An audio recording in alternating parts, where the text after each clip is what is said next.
नमस्कार मित्रांनो, स्वागत आहे तुमचं पुन्हा एका नवीन व्हिडिओमध्ये। मित्रांनो, तुमच्या नातेवाईकांकडनं अनपेक्षित किंवा अपेक्षित वारसा मिळणं प्रत्येकासाठी आनंदाचीच बाब असते। यामुळे तुम्हाला त्या व्यक्तीच्या आयुष्यातील महत्त्व जाणवू लागतं। पण तुम्हाला कळालं की तुम्हाला मिळालेल्या वारशावरही तुम्हाला टॅक्स भरावा लागू शकतो। तर भारतामध्ये वारसा कर हा भरावा लागतो का? तुम्हाला वारसा हक्काने मिळालेली जंगम किंवा स्थावर मालमत्ता विकण्याचा तर तुम्ही निर्णय घेतला तर काय होईल? अल्पकालीन किंवा दीर्घकालीन भांडवली नफ्यावरती कर आकारला जातो का? अशा अनेक प्रश्नांची उत्तरं तुम्हाला या व्हिडिओमध्ये मिळणार आहेत। त्यामुळे तुम्ही जर चॅनलवर नवीन असाल तर चॅनलला सबस्क्राईब करायला विसरू नका आणि जर हा व्हिडिओ तुम्हाला आवडला तर आपल्या जवळच्या मित्रमंडळींसोबत देखील हा व्हिडिओ तुम्ही शेअर करायला विसरू नका।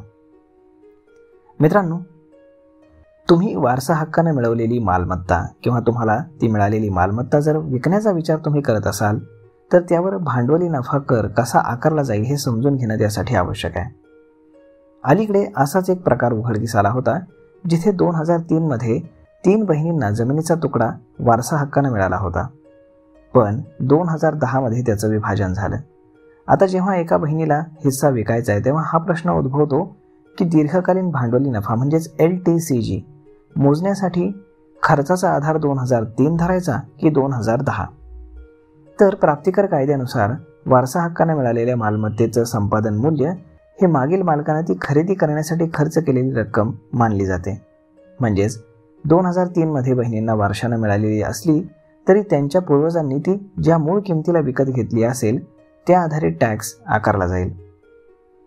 पण मालमत्ता 1 एप्रिल 2001 पूर्वी खरेदी केली असल्यास करदात्याला 1 एप्रिल 2001 पर्यंतचं वाजवी मूल्य म्हणजेच FMV संपादन खर्च म्हणून निवडण्याचा पर्याय आहे, जे मुद्रांक शुल्क मूल्यापेक्षा जास्त असू शकत नाही। तर यामध्ये वारसा हक्काने मिळालेल्या मालमत्तेचा होल्डिंग कालावधी हा मागील मालकाच्या मालकीच्या कालावधी जोडून मोजला जातो। एखादी जमीन किंवा मालमत्ता 2003 पूर्वी खरेदी केली असल्यास त्याचा होल्डिंग कालावधी 24 महिन्यांपेक्षा जास्त आहे। त्यामुळे दीर्घकालीन भांडवली नफा म्हणजेच LTCG हा 2024च्या अर्थसंकल्पामध्ये इंडेक्सेशनशी संबंधित नियमांमध्ये मोठा बदल करणारा आहे। जुलै 2024 पूर्वी जमीन किंवा इमारत खरेदी केली असेल आणि 23 जुलै 2024 नंतर जर ती विकली जात असेल तर 23 जुलै 2024 पासून इंडेक्सेशनचा फायदा हा मिळणार नाही। म्हणजेच बहिणींनी त्यांची जमीन जर विकली तर त्यांना कोणता पर्याय त्यांच्यासाठी अधिक फायदेशीर ठरेल याचं मूल्यांकन त्यांना करावं लागेल।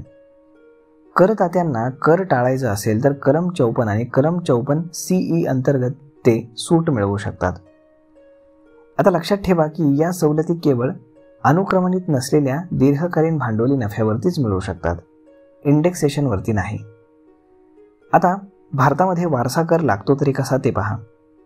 मृत व्यक्तीने कायदेशीर वारसांना, मग ती मुलं असोत किंवा नातवंड असोत, दिलेल्या कोणत्याही मालमत्ता किंवा संपत्तीवरती वारसा कर आकारला जातो।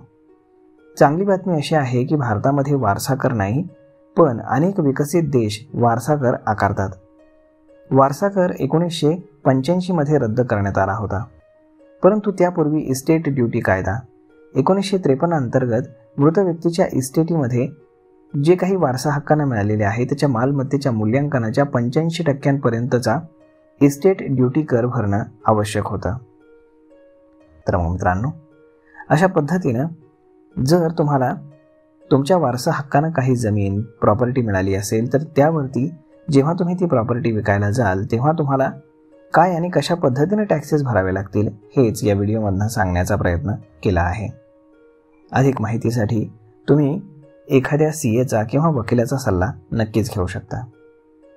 तर मग मित्रांनो, हा व्हिडिओ, ही माहिती तुम्हाला कशी वाटली हे तुम्ही आम्हाला कमेंट करून नक्कीच सांगा आणि जर आवडली असेल तर आपल्या जवळच्या मित्रमंडळींसोबत देखील हा व्हिडिओ तुम्ही शेअर करायला विसरू नका।